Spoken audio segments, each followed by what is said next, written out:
Hello everyone, welcome back to my channel. So in my previous video I showed you how I made my scales, how I made the design and the molds for them.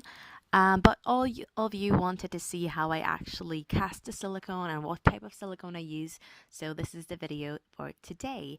So I'm going to start off by using some clear silicone, and this is all-purpose silicone that is not skin safe and not safe for the environment, so it's just for pool use only, and it's your choice what type of silicone you use. So I don't recommend this one if you want to use it outside of the pool and directly on skin. So I'm adding a little bit of glitter and mixing that in. Now this tail that I'm making is a hybrid tail, so it's going to have a fabric base, so it's not going to touch my skin directly. And now I'm adding a drop of acrylic paint and mixing that in.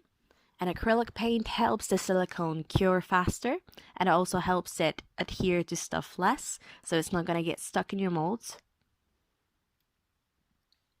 And of course, the alternative silicones you could use is aquarium safe silicone, which is a bit more expensive, but still pretty cheap. And then you've got skin safe silicone like dragon skin and stuff like that. And all I'm doing now is taking my silicone and applying it into the mold using my knife, kind of like ice in a cupcake.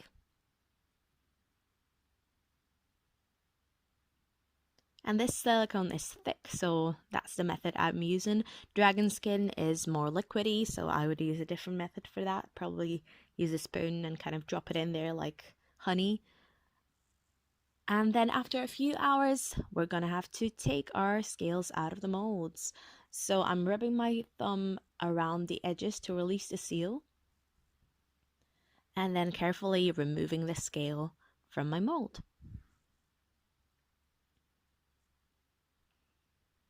And this method that I'm using here is for individual scales, so it's going to give you that seamless tail look, but it's also going to be more work, so if you like torture, go for it.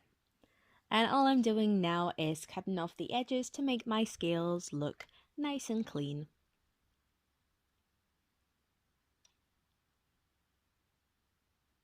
And also, if you're using this silicone, I would recommend using the clear one, not white or black or any other color, because it's easier to dye and it gives off that nice and shiny look. And here we go, we've got our scale.